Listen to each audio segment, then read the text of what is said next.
అదరగొట్టే కారం రంగు రుచి ఆచి కారం పొడి. మొదటి విడత పంచాయతీ ఎన్నికల్లో 79.15% పోలింగ్ నమోదు అయినట్లు రాష్ట్ర ఎన్నికల సంఘం తెలిపింది. ఎన్నికల కౌంటింగ్ హోరాహోరీగా సాగుతుంది. ఇప్పటి వరకు వెల్లడైన ఫలితాల్లో అత్యధిక స్థానాల్లో కాంగ్రెస్ బలపరిచిన అభ్యర్థులు విజయం సాధించారు.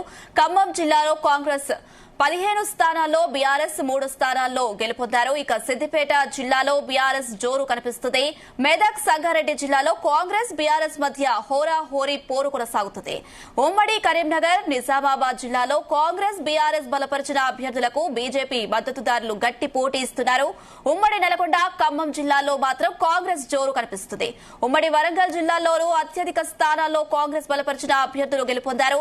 ఇక ఉమ్మడి మహబూబ్ నగర్ లో కాంగ్రెస్ ప్రపంచం కనిపిస్తుంది.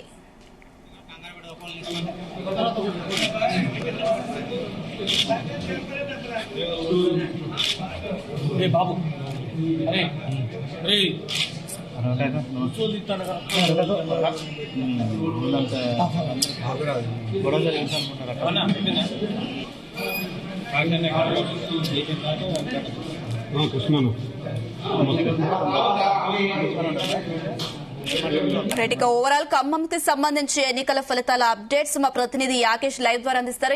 యాకేష్.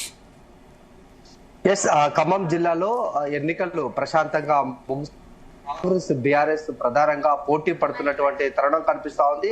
ఫలితాలు ఒకసారి మనం గమనించుకుంటే ఖమ్మం జిల్లా వ్యాప్తంగా 7 మండలాల్లో కూడా ఈ ప్రశాంతంగా ఎన్నికలు ముగియగా కౌంటింగ్ ప్రక్రియ కొనసాగుతుంది. ప్రధానంగా ప్రస్తుతం ఎక్కువ కూడా కాంగ్రెస్ సర్పంచ్ అభ్యర్థులే గెలుస్తున్నటువంటి సిచ్యువేషన్ గమనిస్తా ఉంది. ఒకసారి చింతకాని మండలంలో మొత్తం 27 గ్రామ పంచాయతీలు ఉండగా దాదాపుగా ఇక్కడ కాంగ్రెస్ హావా ఈ మండలంలో పెద్ద ఎత్తున కనిపిస్తా ఉంది. లచ్చగూడెం కాంగ్రెస్ అభ్యర్థి ఇప్పటికే గెలుపొందగా మరొక 15 గ్రామాల్లో కూడా కాంగ్రెస్ పార్టీ అభ్యర్థులు గెలిచినట్టు సమాచారం అందుతుంది. ఇక వైరా నియోజకవర్గంలో మొత్తం 18 గ్రామ పంచాయతీలు ఉండగా దాదాపుగా ఈ మండలాన్ని కూడా కాంగ్రెస్ కైవసం చేసుకున్నట్టు కనిపిస్తా ఉంది. 1-2 సర్పంచ్లను బీఆర్ఎస్ గెలవగా అన్ని సర్పంచ్ స్థానాలను వైరా నియోజకవర్గంలో దాదాపుగా కాంగ్రెస్ పార్టీ గెలుస్తున్నట్టు మనకు సమాచారం అందుతుంది. ఇంకా ఎన్నికల కౌంటింగ్ కొనసాగుతున్నటువంటి నేపథ్యంలో ఫలితాలు పూర్తి స్థాయిలో వెల్లడి కావాలంటే సమయం పట్టినప్పటికీ కూడా అధికారికంగా మనకు అక్కడ ఉన్నటువంటి సోర్సు ప్రకారం అందుతున్నటువంటి సమాచారం మేరకు మధిరా నియోజకవర్గంలో మొత్తం 22 గ్రామ పంచాయతీలు ఉండగా దాదాపుగా కాంగ్రెస్ సర్పంచ్ అభ్యర్థులే గెలుస్తున్నటువంటి పరిస్థితి కనిపిస్తా ఉంది. ఒకసారి దేశనేనిపాలెం గ్రామంలో 540 ఓట్లతో కాంగ్రెస్ పార్టీ అభ్యర్థి అక్కడ విజయం సాధించారు. అట్లాగే దాదాపు అన్ని 22 గ్రామాల్లో కూడా కాంగ్రెస్ పార్టీ అభ్యర్థులు గెలుస్తున్నట్టు తెలుస్తా ఉంది. వార్డు సభ్యులకు సంబంధించి సిపిఎం వార్డు బలపరిచినటువంటి వార్డు సభ్యులు కొన్ని చోట్ల గెలుపొందుతున్నారు. అట్లాగే రాయపట్నం కాంగ్రెస్ అభ్యర్థి గెలుపొందారు. అట్లాగే బయ్యారంలో కాంగ్రెస్ బలపరిచినటువంటి అభ్యర్థి గెలుపొందినట్లు సమాచారం ఉంది. ఇక మరొక మండలం తీసుకుంటే కొణిజర్ల మండలంలో కూడా కాంగ్రెస్ అభ్యర్థులే ఇక్కడ ప్రధానంగా గెలుస్తున్నారు. మేకలకూరు తండాలో దాదాపుగా కాంగ్రెస్ సర్పంచ్ అభ్యర్థి గెలుపొందారు. గద్దరగుడిలో కూడా కాంగ్రెస్ అభ్యర్థి అన్నవరంలో బీఆర్ఎస్ గెలుపొందినట్లు తెలుస్తా ఉంది. ఇక ఎర్రుపాలెంలో 32 పంచాయతీలుంటే అత్యధిక స్థానాలు కూడా కాంగ్రెస్ పార్టీ గెలుచుకున్నట్లు సమాచారం అవుతుంది. బీఆర్ఎస్ ఈ మండలంలో పెద్దగా ప్రాబల్యం చూపించలేకపోయిందని చెప్పుకోవచ్చు. 7 మండలాల్లో ప్రధానంగా రఘునాథపాలెం మండలంలో మాత్రం కొంత కాంగ్రెస్ బీఆర్ఎస్ మధ్య హోరాహోరీగా పోరు నడుస్తున్నటువంటి స్థితి. కొన్ని గ్రామాల్లో ఇప్పటికే బీఆర్ఎస్ సర్పంచ్ అభ్యర్థులు గెలుపొందినటువంటి పరిస్థితి ఉంది. అట్లాగే కాంగ్రెస్ అభ్యర్థులు కూడా తీవ్రంగా పోటీ ఇస్తున్న హోరాహోరీగా జరుగుతున్నటువంటి కౌంటింగ్ పోరులో మాత్రం బీఆర్ఎస్ అభ్యర్థులు ప్రస్తుతం మండలంలో దాదాపు 5 స్థానాలు కైవసం చేసుకున్నట్టు తెలుస్తా ఉంది. ఇంకా కొన్ని గ్రామ నేపథ్యంలో ఇంకా కూడా బీఆర్ఎస్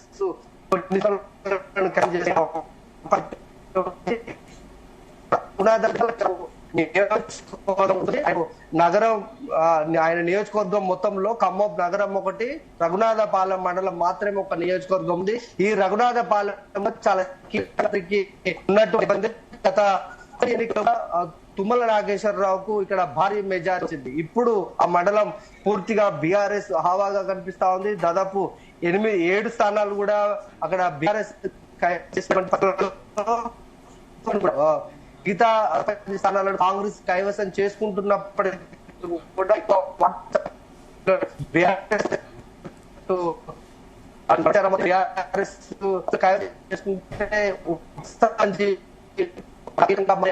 కూడా ఉప సర్పంచ్ గా బీఆర్ఎస్ కు సంబంధించినటువంటి అభ్యర్థులు అక్కడ ఎలక్ట్ అయ్యే పరిస్థితి కనిపిస్తా ఉంది. చాలా ప్రాంతాల్లో కూడా కాంగ్రెస్ కు బీఆర్ఎస్ కు మధ్యన కొన్ని మండలాల్లో హోరాహోరీగా నడుస్తున్నప్పటికీ కూడా రఘునాథపాలెం మండలం మాత్రం చాలా టఫ్ గా ఉందని చెప్పుకోవచ్చు. ఈ ప్రాంతంలో ఎక్కువగా కూడా మాజీ మంత్రి పువ్వాడ అజయ్ కుమార్ తన ప్రచారాన్ని చాలా పెద్ద ఎత్తున చేశారు.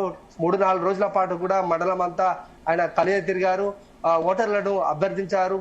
గతంలో బీఆర్ఎస్ చేసినటువంటి అభివృద్ధిని ఇప్పుడు ప్రస్తుతం జరుగుతున్నటువంటి అభివృద్ధిని లెక్క వేసుకొని ఓట్లు వేయండి అంటూ కూడా ఓటర్లను అభ్యర్థించినటువంటి పరిస్థితి కనిపించింది. ఇక అటు మంత్రి తుమ్మల నాగేశ్వరరావుకు సంబంధించిన ఎన్నికల ప్రచారం ఇక్కడ పాల్గొనేందుకు ఒక గ్రామానికి కూడా ఆయన ప్రచారానికి వెళ్ళినటువంటి సందర్భం కనిపించలేదు. తుమ్మల తనయుడు యుగేందర్ మాత్రం అన్ని గ్రామాలను ఆయన సందర్శించారు. వాళ్ళ తిరిగి ఓటు అడిగినప్పుడు కూడా అక్కడ పెద్దగా కాంగ్రెస్ కు ప్లస్ కాలేదని తెలుస్తుంది. ఈ నేపథ్యంలోనే కొంత కాంగ్రెస్ బలహీన పడిందన్న అంచనాలు కూడా వస్తున్నాయి.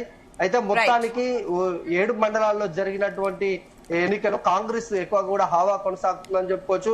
1-2 గంటల తర్వాతకి అసలు మొత్తం 172 సర్పంచ్ స్థానాల్లో ఎన్ని స్థానాలు ఏ పార్టీ గెలిచింది అనేది మరికొద్ది గంటల్లో కూడా పూర్తిగా సమాచారం వచ్చే అవకాశం ఉంది.